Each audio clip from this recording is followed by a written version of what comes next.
Good afternoon प्यारे बच्चों। I am Lovely Kumar, posted at UPS Biranbal. तो आज हम पढ़ने जा रहे हैं क्लास 7th। सब्जेक्ट आपका बेटा सोशल साइंस सिविक्स और टॉपिक का नाम है ऑन इक्वालिटी। ठीक है, तो हम ज़्यादा टाइम वेस्ट ना करते हुए सीधे टॉपिक के ऊपर ही आते हैं, क्योंकि ये लेंथी टॉपिक है। तो बेटा इंडिया इज डेमोक्रेसी। इंडिया में क्या है? डेमोक्रेसी है। In the class 6th book, आपने 6th बुक में पढ़ा है कि we looked at the key element of a democratic government, कि हमने जो डेमोक्रेटिक गवर्नमेंट के जो की एलिमेंट हैं वो हमने क्लास 6th में देखे हैं। तो these include people participation, the resolution of conflict and equality and justice. तो आपने क्या देखा था उसमें कि जो लोग पार्टिसिपेट करते हैं किस में? इक्वालिटी में और जस्टिस में। जस्टिस, इक्वालिटी किसको बोलते हैं बेटा? इक्वालिटी होती है बेटा समानता, बराबरता, एंड जस्टिस इंसाफ। तो इक्वालिटी इज ए की फीचर। इक्वालिटी की फीचर है किसका है? ऑफ डेमोक्रेसी का, and influence all aspect of its functioning in this chapter. इस चैप्टर में हम क्या पढ़ेंगे बेटा? You will read more about equality. इसमें हम ज़्यादा से ज़्यादा क्या पढ़ेंगे? इक्वालिटी के बारे में पढ़ेंगे। व्हाट इट इज इक्वालिटी, क्या होती है? What it is important in democracy, ये डेमोक्रेसी में जरूरी क्यों है?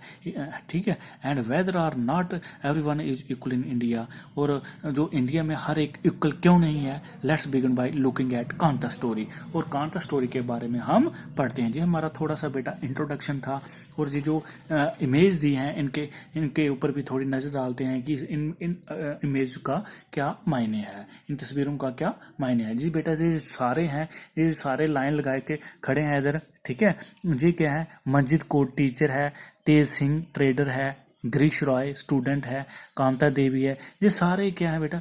सुजाता है, सुजाता कुमारी डोमेस्टिक वर्कर है ये। ठीक है, ये भी डोमेस्टिक वर्कर है। कांता देवी, ये क्या कर रहे हैं? सारे क्या कर रहे हैं? डोमेस्टिक वर्कर किसको बोलते हैं बेटा? जो समाज में काम करता हो। ठीक है, स्टूडेंट आपको पता ही है, विद्यार्थी होता है। ठीक है, और ट्रेडर और ये टीचर है। ठीक है, ये सारे क्या कर रहे हैं? आज वोटिंग का दिन है, ये वोट डालने के लिए लाइन में खड़े हैं।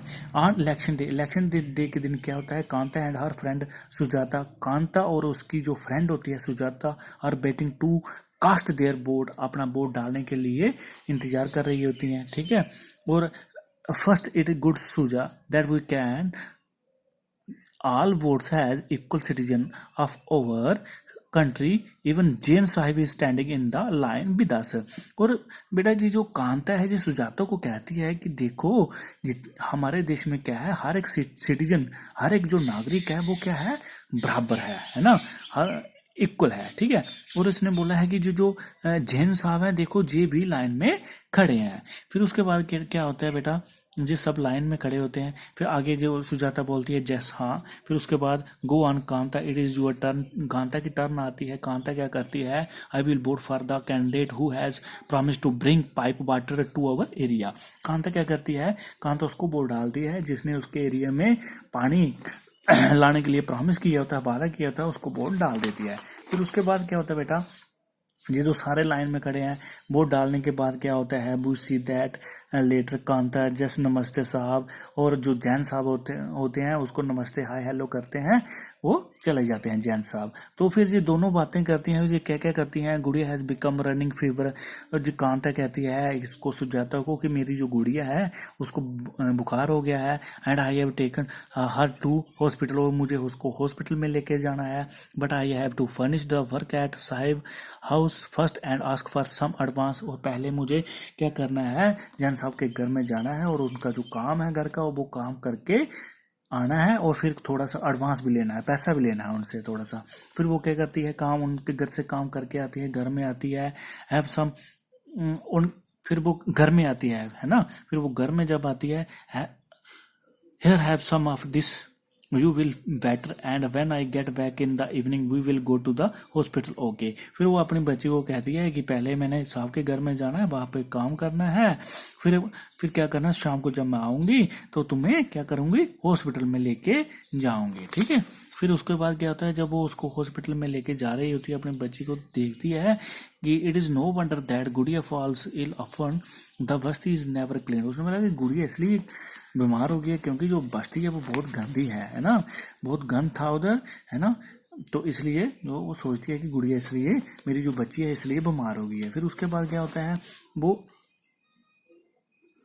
उन जैन साहब के जब घर में जाती है ना, तो उसको क्या होता है, make sure to do come properly. फिर वो क्या करती है, काम को सही ढंग से करती है। काम करने के बाद फिर वो वहाँ से एडवांस लेती है, वो घर में आती है, घर में अपनी बच्ची को लेके कहाँ जहाँ जाती है, हॉस्पिटल में लाइन में लग जाती है। तो ये थी इसकी थोड़ी बहुत इंट्रोडक्शन। उसके बाद क्या होता है बेटा, ये हमारा पहला टॉपिक है equal right to vote.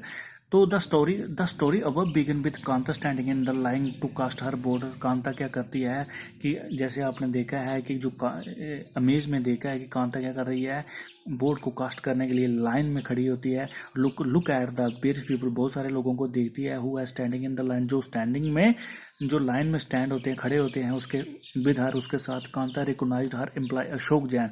Kanta क्या करती है, जो उसके साथ जो एम्प्लॉय होते हैं ना अशोक जैन, उसको पहचानती है। एंड छोटे लाल हर नाइब्रो, जो छोटा लाल होता है जो उसका पड़ोसी, उसको भी पहचानती है। इन डेमोक्रेटिक कंट्री में क्या होता है, जिस तरह से like India all adult irrespective of what religion they belong to, कि जितने भी अडल्ट होते हैं है ना, उनको क्या है, वोट डालने का हक है। जब वो 18 से ऊपर हो जाते हैं, 18 साल के से ऊपर हो जाते हैं, तो उनको क्या हो जाता है, वोट डालने का हक मिल जाता है गवर्नमेंट की तरफ से। चाहे वो उनके पास कितनी भी एजुकेशन हो, है ना, how much education they have had, but caste they, कोई भी कास्ट हो उनकी, और whether they are rich or poor or low to vote. चाहे वो अमीर है, चाहे गरीब है, चाहे जितनी भी उनके पास एजुकेशन है, चाहे कोई भी कास्ट का हो, जब वो अडल्ट हो जाता है तो उसको क्या क्या मिल जाता है, एक उसको हक मिल जाता है, एक राइट मिल जाता है। क्या कर सकता है, वो वोट डाल सकता है अपने मनपसंद कैंडिडेट को।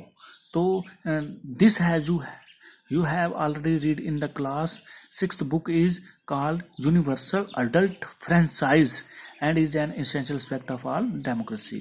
तो उसने इसमें बताया कि जैसे आप पहले ही पढ़ चुके हो क्लास 6th में, जिसको हम क्या बोलते हैं, यूनिवर्सल अडल्ट फ्रेंचाइज बोलते हैं, है ना। तो बेटा ये यूनिवर्सल अडल्ट फ्रेंचाइज क्या होता है, कि ये यूनिवर्सल फ्रेंचाइज इसका जो सही मायने यही होता है बेटा, कि उसको एक राइट मिल जाता है जब वो 18 साल के बाद, चाहे वो लड़की है चाहे वो लड़का है, जब वो 18 साल का हो जाता है तो उसको एक राइट मिल जाता है कि वो अपने मनपसंद कैंडिडेट को वोट डाल सकता है। चाहे वो अमीर हो, चाहे वो गरीब हो, चाहे कोई भी कास्ट का हो, तो उसको एक हक मिल जाता है कि वो किसी को भी वोट डाल सकता है। तो इसको ही हम यूनिवर्सल अडल्ट फ्रेंचाइज बोलते हैं। तो जहाँ तक ही हम आज का टॉपिक रखते हैं, तो कल हम इसके क्वेश्चन आंसर करेंगे। तो class is over, time is over, thanks.